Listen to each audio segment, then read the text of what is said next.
Again, just so that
Hi. Oh, I am muted. Nope. Hi, welcome to our February program for the Grand Rapids Historical Society. I'm the president of the Historical Society. My name is Gina Bivens. And we are going to have a very brief business meeting before we get started with our program. We have officers to re-elect since we did not have our May meeting. And we're going to bring up a couple of motions that we are going to vote on. We are also going to be bringing on a new member. And so if we can see those slides. Okay, we have two motions that have been made. And motion to approve the slate of officers for the term ending May 31st, 2021. You can see those listed there. Gina Bivens, President, Matthew Daly, Vice President, John Gelderloos, Treasurer, and Nan Schichtel, Secretary. For that, let's going to be having a vote through a poll, and we'll take these each one at a time. If you're in Zoom, you can vote through the poll. That will pop up, and if you're on YouTube, you can type in yes or no in chat. So go ahead and vote yes or no if you will accept that slate of officers for this year. And we would appreciate if it were the members that are voting. We do not have any way of telling, so we are assuming you are members.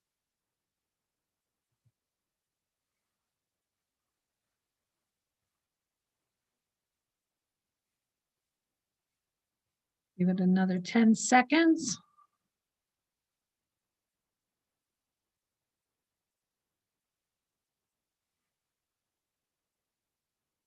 Okay, the second one, and we'll leave this right up, is a motion to approve Angela Cluley as a Historical Society board member for a term ending in May 2023. So if you would vote on that also, we would appreciate it. That's at the bottom. I'll give you a moment or two to read that. And I will say that Angela has jumped right in helping with our program committee. So, okay, I'm going to say that we're going to close that. It looks like both motions passed. The second thing we're going to show you this evening in our brief meeting is our treasurer's report. And the results looks like both passed. So I'm going to take that off. Our treasurer's report for the year of 2020, which shows our expenses and it shows our receipts. And one of those expenses was Connections Along the River magazine, which went out to members. We still have some of those available. So if you join, you will be receiving a copy of Connections Along the River. It's about the Grand River from Portage to, is it Portage? Is Portage down by Kalamazoo? Portage to Portland. I am so sorry. Portland to Grand Haven, and it's very interesting. And so that's that expense, but you will receive one if you're not a member and would like to be a member. You can get one of those magazines sent to you. That information is on our website or through our Facebook page. You can find out more about that. And with that, I am concluding our business meeting. So I am going to turn this over to the next person. Thanks.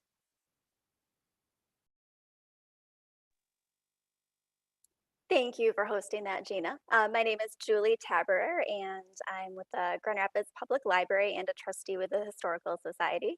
Welcome everyone here tonight. Just a couple of quick announcements while you're watching. If you are in Zoom, you're welcome to use the chat box to say hi or comment, ask questions, whatever you'd like. When we get to the Q&A portion, we also have the Q&A box that you can use to ask questions, and generally ask that you hold questions to the end. But if Erin jumps in and answers something in the middle, they're welcome to do that too. And if you're on YouTube, you can ask questions in the chat, and then we'll also relay those at the end. And then when the program's all done, we'll have a survey that we'll ask you to fill out. And I think that's all that I need to share for announcements. So Angela, I'm going to pass it over to you for introductions.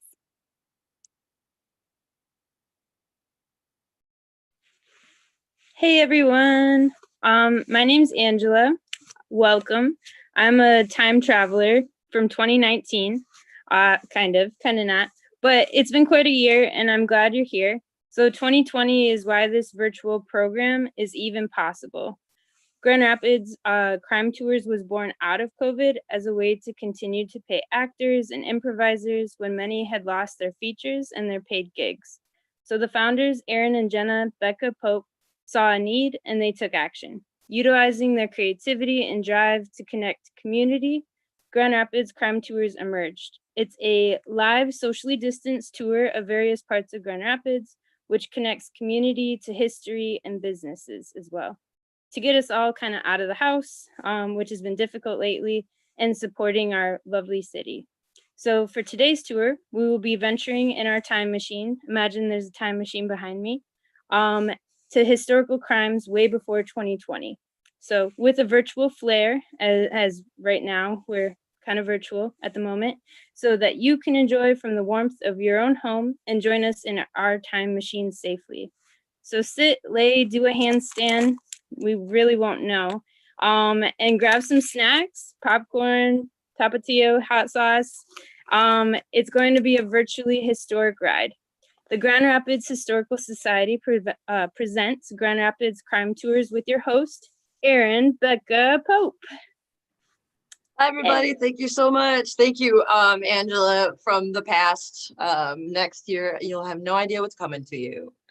And thank you everybody so much for being here. I was peeping at the numbers and I'm just so blown away by the support to the Grand Rapids Historical Society, which I have been snooping around your websites and your archives for the last 4 or 5 months, coming up with some stories that I think are pretty fun and pretty inclusive of the story of Grand Rapids through crime.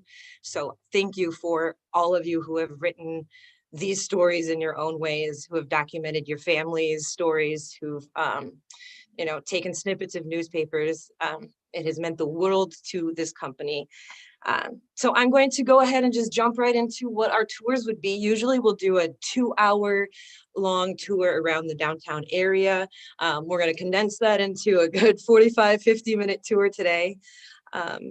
If there are questions, like Gina said, if you do have a question, raise your hand in the chat. Every so often I'll be checking it if I remember. And I will try to answer those questions.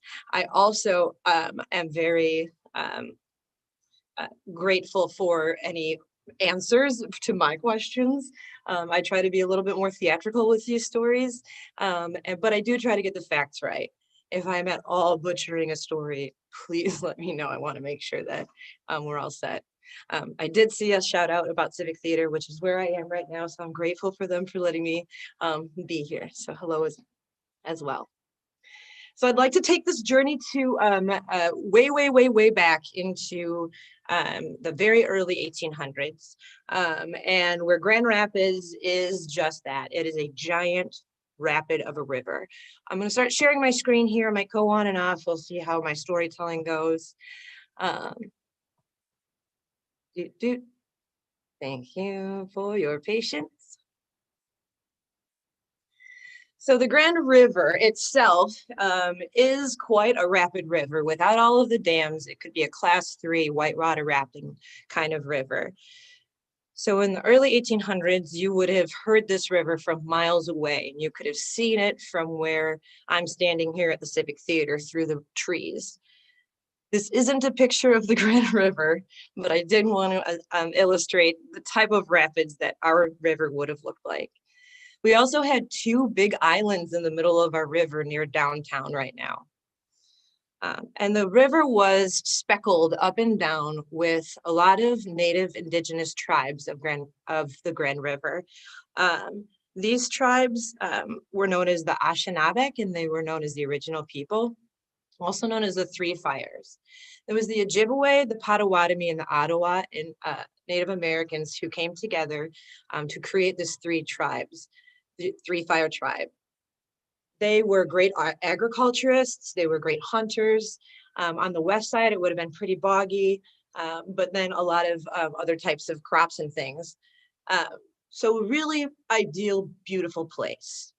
The first crime that I always want to acknowledge at GR Crime Tours is the crime against the Native Americans by the settlers and individuals that came in who assimilated their communities.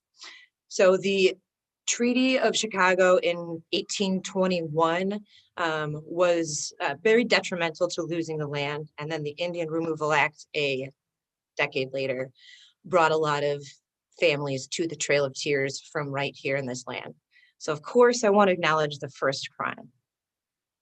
In those early days of the 1800s, as other French fur traders and settlers were starting to arrive, they noticed that this land was super rich in gypsum, which is like a sulfate material that you can use for plaster, fertilizer, all sorts of fun things that you can use gypsum for.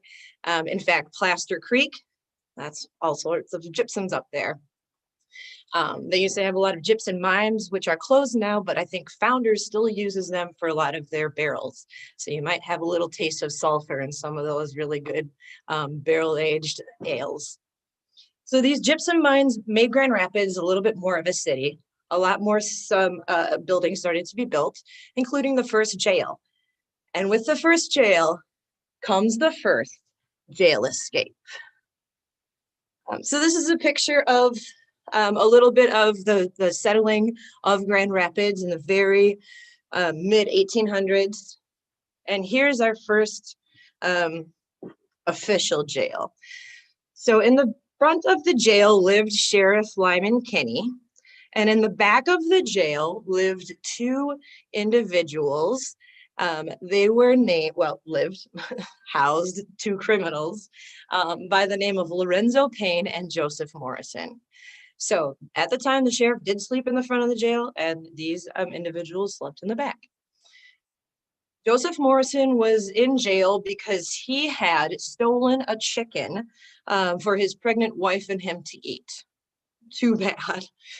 Lorenzo Payne was put into this jail because he had actually swindled a bunch of wool businessmen out of like $1,000, and they caught him and put him in jail. These two became fast friends, and they decided, we don't want to be in jail anymore. We're going to go ahead and escape. So they had Joseph Morrison's wife bring in two items.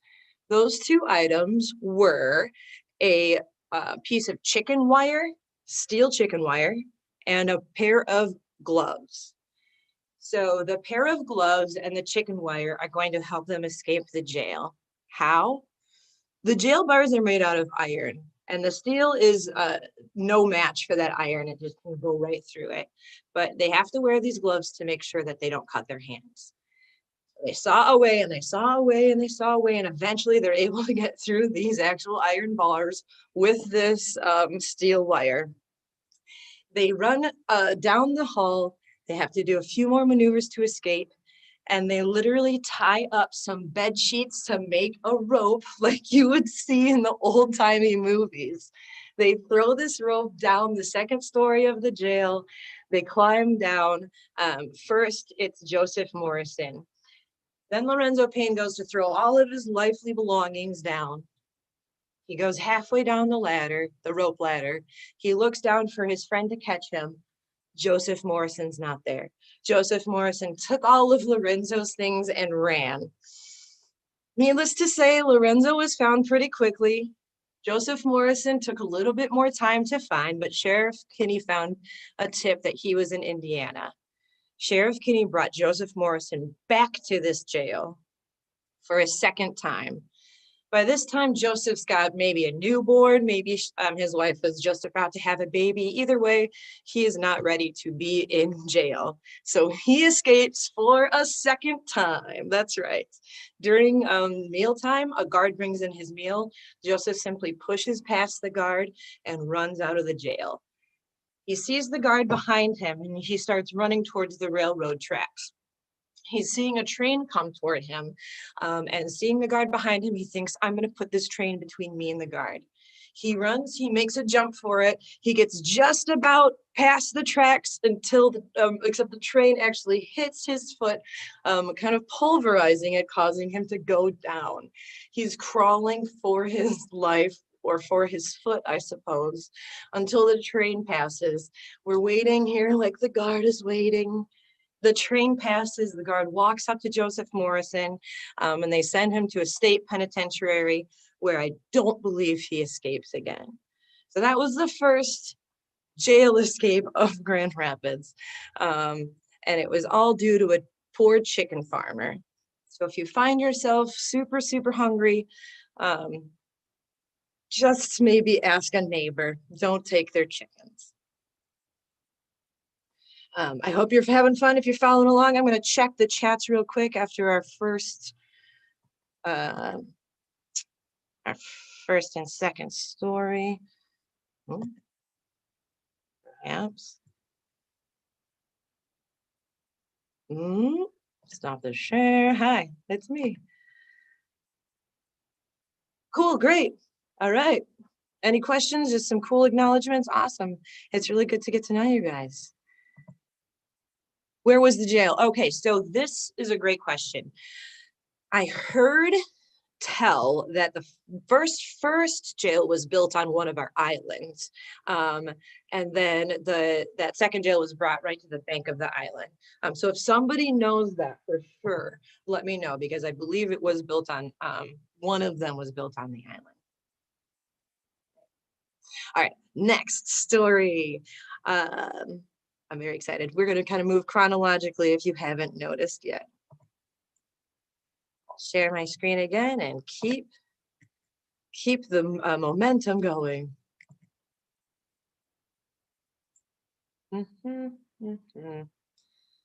There.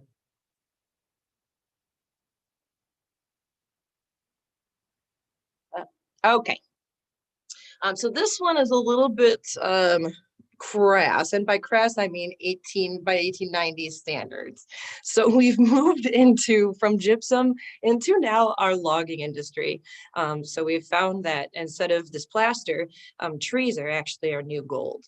And so we take a lot of trees from near Riverside Park and the Rapid River bed, which dips around 45 degrees angle at Riverside Park, takes these huge logs down to downtown where they're met by boomers in the lumber industry. Now, boomers are these big men who take all of the logs and they kind of have big log sticks and they move the logs along the river to make sure that they can get into the booms where people the factories can then produce them into different types of furniture, where we became Furniture City USA. We do talk about the Great Flood that happened and a big log jam that happens on our actual tours. So there's a little teaser for you. But during this time, on the corner of Monroe Center and Ionia, you would have seen streetcars, big hustles and bustles, a lot of sounds and shops opening. And late at night, it would have been a pretty sleepy city, except for one night. I'm gonna get these dates right. 1895. It is 2:30 a.m. and police get a notification about a neighbor. They are hearing a lot of laughter coming from an apartment above them, and they are concerned. So the police go and investigate what is happening. I'm going to have somebody read the police report. Well, I'll read it out loud since I can't really see all of you, but I'll read it out loud, but I'll show it to you as well. This is a police report from 1895, and I won't tell you what happened. You are just going to have to guess through this report. Here we go. 4 human beings, 2 males and 2 females, each in a condition closely resembling that of Adam and Eve in the Garden of Eden before the occurrence of that painful little apple eating episode. Wine was flowing freely, and jokes of an un-Sunday school-like nature were passed with great felicity. So as you can imagine, it was quite a party at 2:30 a.m. that was happening with those 4. The police kind of pulled them out, had them clothe themselves and pulled them out. And they were ordered to either appear before a judge, and they had to pay a fine of $5 each. It was pretty hefty then. So they were an unfortunate casualty of Monroe and Ionia. So every time I walk by that corner, I just think about that police report at 2:30 a.m. There's a lot of really great things that we know about the history of Grand Rapids, and it's thanks to you at the society, at the museum, and all sorts of other organizations that preserve our history, which is fantastic. One of the biggest stories that we know is the story of the Peck family poisonings. You thought it was coming, you're right. Right before we get to Peck family poisonings, I'll open the chat up and see if there's anything happening here. Any favorite story? All right, I hope I don't butcher it, Rachel. Okay. Cool. I don't see any questions right now, but I sometimes am slow on the computer. So, okay. Here's my version of the Peck family poisonings. You might have heard your version.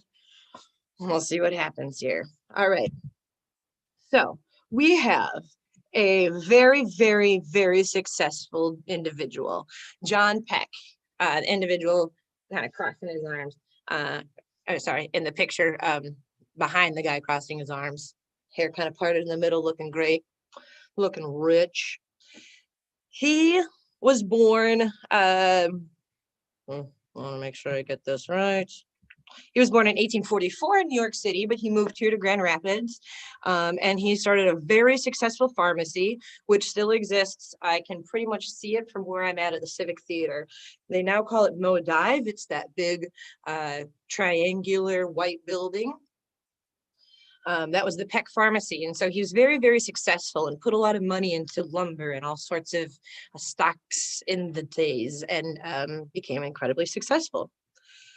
He and his wife, Hannah, had 2 children, Clara and Percy. So Clara was incredibly wise and well put together, and she went off to do some schooling. She came back to be kind of, she helped individuals with physical needs, and really did a great deal for the society. She went to school with an individual. She went to high school with an individual named Arthur Waite. And Arthur kind of like cheated his way through high school a little bit. Clara never paid much attention to him. But when he came back to Grand Rapids, and he came back with all of these stories about getting his dentistry certificate in Edinburgh, Scotland, he went to Africa to do all of this missionary work, and he came back to woo John Peck's daughter, Clara. John Peck was like, yeah, that sounds good. I think that you could marry my daughter, because this is how we did it back then. So he agreed to a dowry for his daughter. And I want to make sure I get the number right. A dowry of $50,000 back then, which is, I don't know, like a jillion nowadays. So they're set up to marry and get a bunch of money. And so Arthur Waite, looking like this, he's like, yeah, I'm going to be rich. I'm going to be a Peck family guy. So they get married, and he's asking for his first installment of the dowry. So instead of getting it all at once, he's getting $300 a month, which nowadays I think is $8,000 a month. And Arthur's not loving this. So he and his wife, his new wife, Clara, moved to New York City. He's doing his dentistry thing there. He's going out a lot. It seems he's not very faithful to her. And they've got a friend that's kind of like keeping an eye on his moves as he's doing this.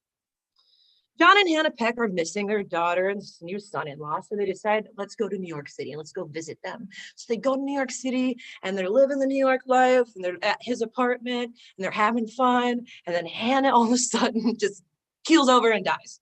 She gets really sick and she dies. And Clara is not happy about this.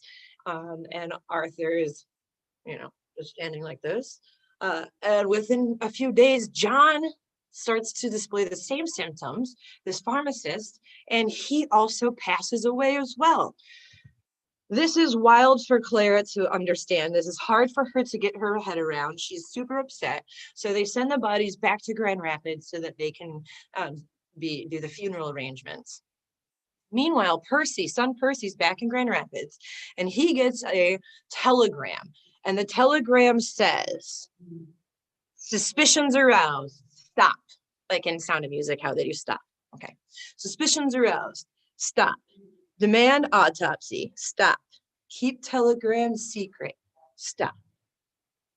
Dun, dun, dun.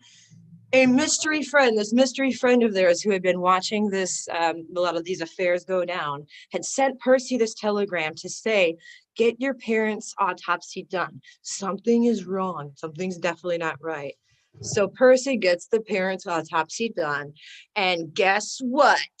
They find out that they had not just died of natural causes. They had been poisoned with diphtheria and influenza. And that's how they died. And it turns out that Arthur Waite was a sham the whole time. As soon as he met the Peck family, he knew he was going to go for their fortune. He learned just as enough as he could to get his way through college, and just enough bullshitting to get his way into the family, and learned just enough to know how to poison them. He also tried to poison their aunt and Clara herself before he was caught.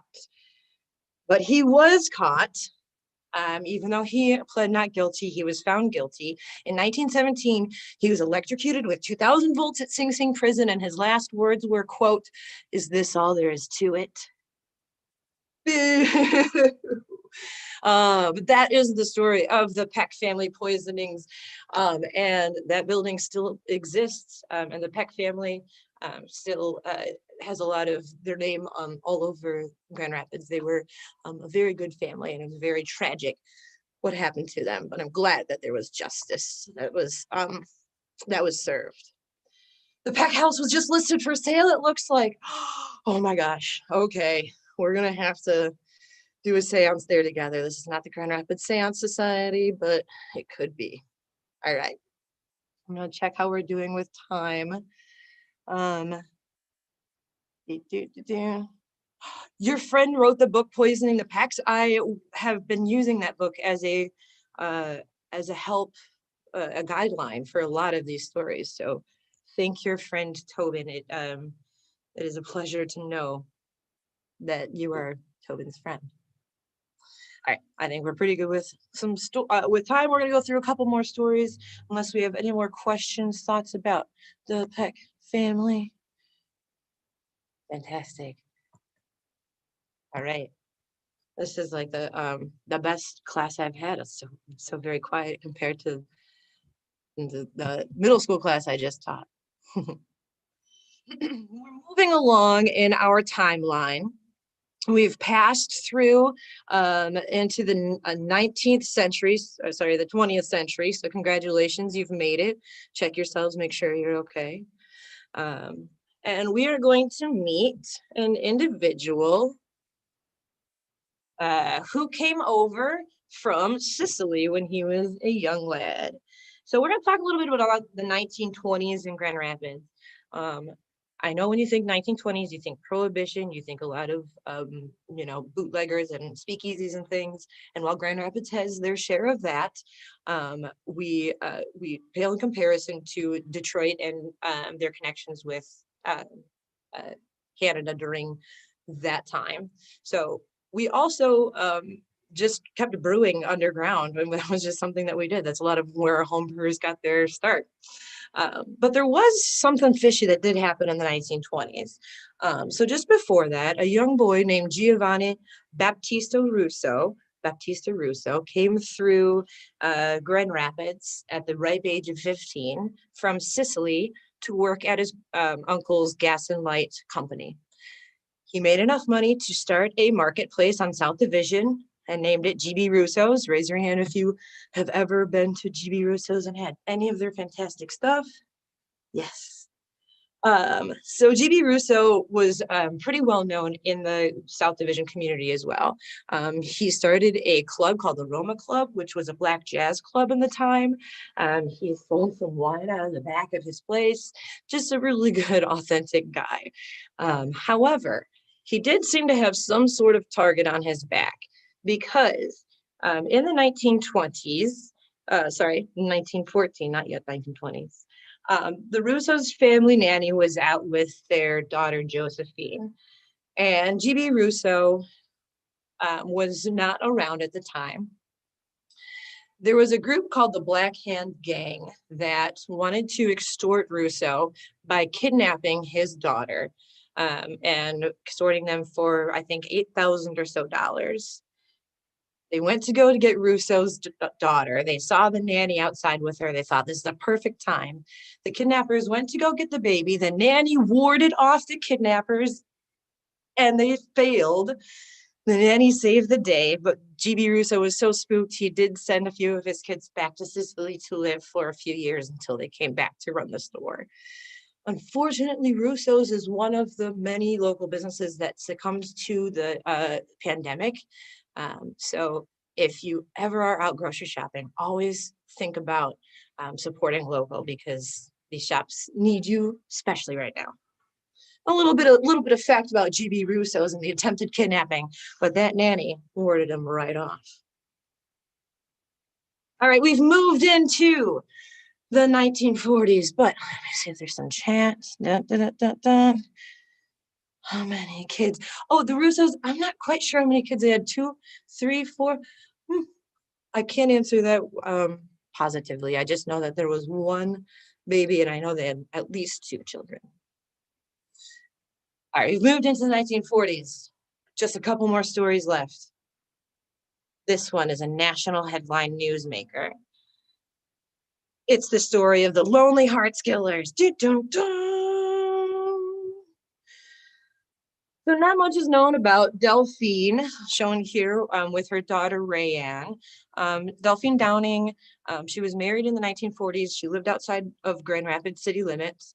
Her husband, when Rayanne was just 1 year old, was driving into town, and he was tragically hit by a train in his truck, and he died. And so Delphine is a single mother with nowhere else to turn in the 1940s in Grand Rapids. So she does what a lot of women do, and they try to find a companion to help her raise her kid. In the 1940s, they don't have Tinder, but they do have what's called the Lonely Hearts ads, which is basically like Tinder for the 1940s. You will take out an ad in Lonely Hearts. You talk about who you are, what you look like, all of your personality traits, and you put it out in these ads nationally. You hope somebody picks it up and thinks you're cute. They'll write you back. You wait a few days for the correspondence, and over the course of a few months or years, maybe it works out. Maybe you swipe left. But Delphine went ahead and put her name out there, and she was picked up by, she was corresponded back to by a gentleman named Charles. And Charles talked about how incredible his head of hair was and how attractive and good looking and rich he was. And so Delphine was like, of course I'm going to, write to him and correspond. So Charles writes back and forth to Delphine until they start to kind of, get along, and he invites himself to come and visit her. Delphine doesn't think it's an okay idea at first, but he's like, listen, my sister Martha's here too. Maybe she can come and it'll be better. And so Delphine's like, okay, if your sister's here, women power, we'll stick together, come on through. So Charles shows up at her door, and they make eye contact, and she falls in love and invites him in, and Charles and Martha practically move right in with her. It wasn't it wasn't a long while until Delphine was passing his room one day and did a double take, because she saw what you see here, and not a very full head of hair, right? She asks him about it and sees a toupee next to him. And he gets very flabbergasted. And he says, it was just embarrassing. I didn't want to write about it. You understand. So she kind of leaves it like that. Well, she goes to tell Martha about it. And she's also worried that she is pregnant with his baby, which is kind of a nerve-wracking place to be with somebody she just met.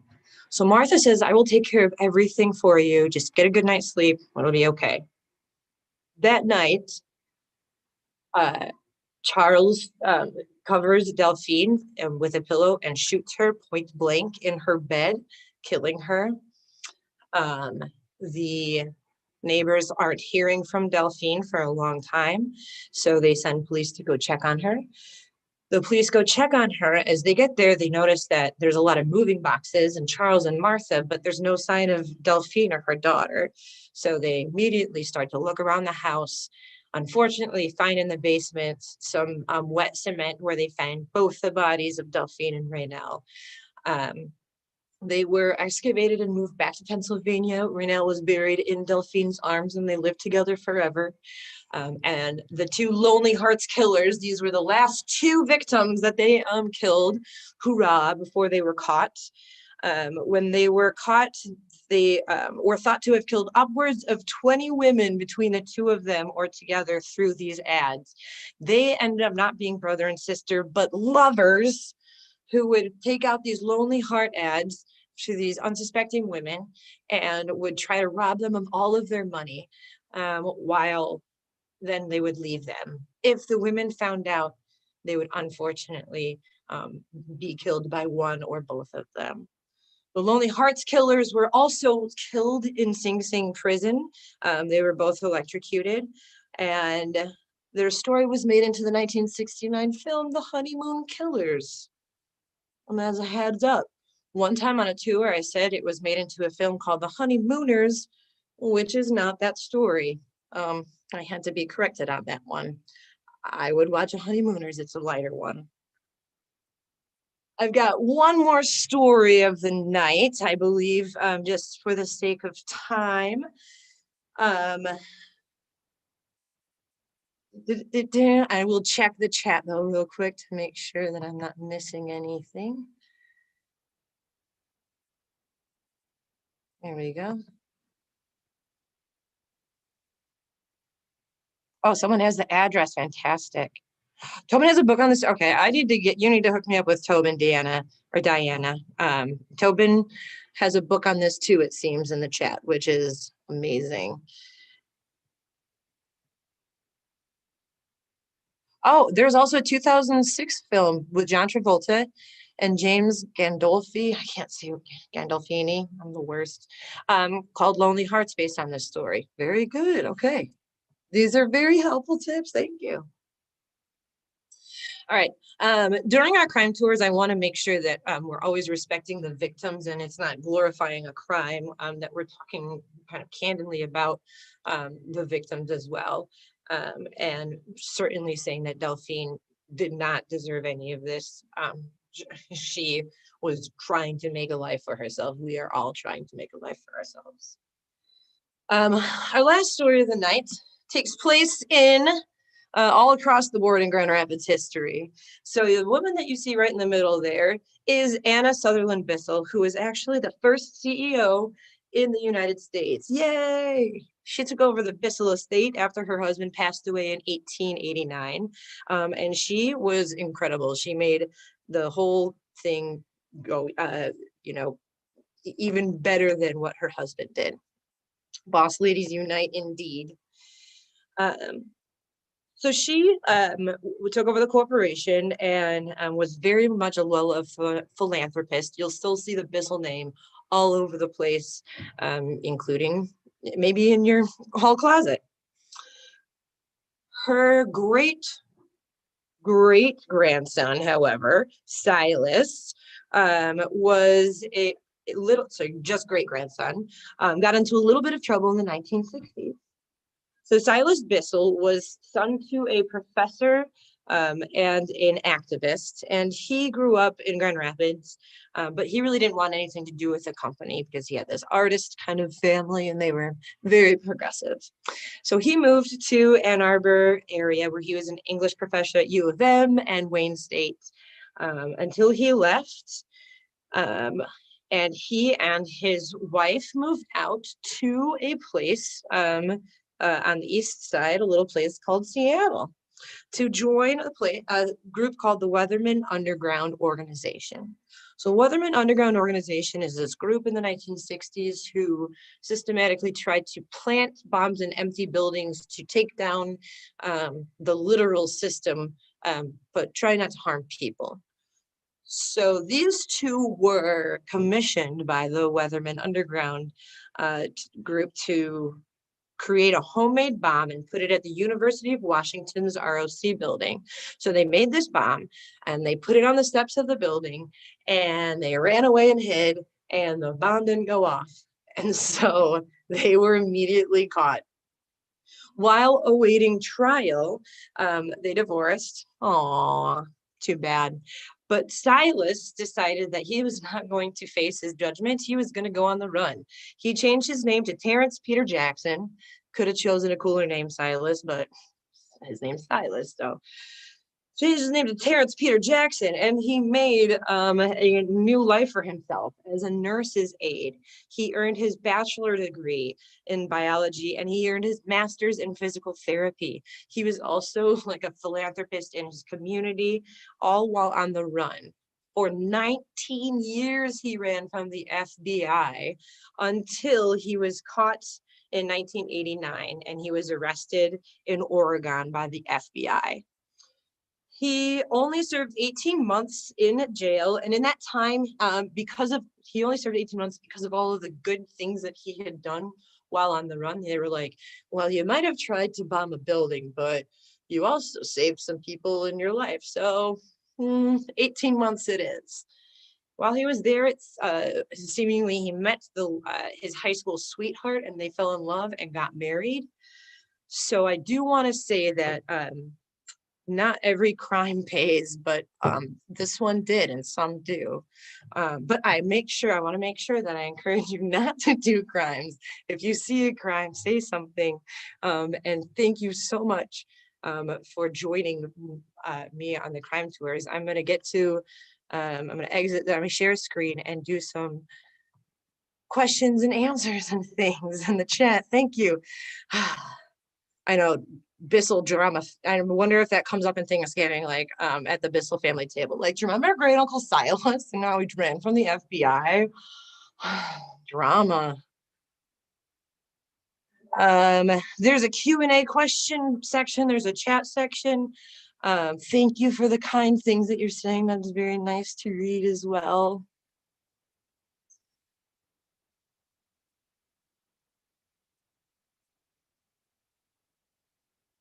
Someone says he lives in Jenison. I don't know who lives in Jenison. I wonder if that's Silas Bissell. Oh, maybe that's the other guy. Tobin lives in Jenison. Good, got it. Good, thank you, Steve. I appreciate it very much. And if I got anything wrong, let me know. It is hard to present without an audience sometimes. The question is, do you have a favorite story, and where does the tour go in person? Great questions. I do have a favorite story. I didn't tell it tonight. It's about a woman named Auntie Smith. And she did medical procedures to women in the early 1900s. And her story is fascinating. And I tell that on our tours, which meet downtown every Tuesday and Friday at 7 o'clock. Right now, you have to buy tickets ahead of time. We do masks when you check in, but they're during the downtown, they're all in the refreshment zone. So you can have a drink while you walk around, like Open Container New Orleans or Las Vegas, which is kind of fun. We can also do, we usually try to do 21 plus for those tours, just because some of the stories can be graphic, but we do private tours and can cater to all sorts of ages. We just did a children's private tour. We're working with the Grand Rapids Public Library to do some children's tours in the summer, and some adult reading tours in the summer as well. So yes, my wife just threw on in the chat is our GR Crime Tours. Jenna-Becca Pope shout out. Oh, thank you. Julie also put some out in there. Thank you. But you can look at that website. It'll tell you the different times and types of tours, how to book our private tours and our public tours as well. Yeah. I hope to take a tour with you too, Kathy. And it would be just an honor to take a tour with a lot of you. I just got a question about a favorite ghost story, and I'm at the Civic Theater, so I'm not going to say it because I don't want to upset the ghosts here. But actually it takes place in the Masonic Temple here in Grand Rapids, and it was terrifying. I don't know if it was a ghost or if it was a real person. You'll have to come on the tour to find that one out, Grace. All right. Angela, any other questions or anything? I don't think so. I think that was great. You did an amazing job, and I Thank you. Yeah. Yeah. I hope I didn't rattle things off too quickly. Sometimes I get really excited and I rattle things off. You're good. There's a survey for anyone in the chat who wants to, well, please do the survey so we can always improve on programming. And yeah, thank you all for being here. And I hope you enjoyed this program. It sounds like there was a lot of great feedback so far. So anything, you know, that you have to say, please put your comments in the survey. Awesome. Thank you so much again, Angela. And thank you, team. Congratulations, board, for being elected again. Yeah, thank you. Do you want any of the comments that are in the chat, or I don't know? Oh, yeah, sure. I mean, I have them in my memories, but if you have access to those, it's always nice to have. It looks like there's one more question that came in. Oh, fantastic. Do you tell the story of the judge who hung Hung himself himself in the courthouse? courthouse. Sandra, I have not, but I'm wondering if I'm going to type in my email, and I'm wondering if you can give me that story and I'll give you credit for it. It's grcrimetours@gmail.com, and I'll send that to you right now, because that goes for anybody, and I know I'm opening myself up for all sorts of stories, but bring them on. Like, I think that's super, super fun. Thank you. Awesome. Have a good night, everyone. Thank you so much, Julie. Thanks, everyone. Bye.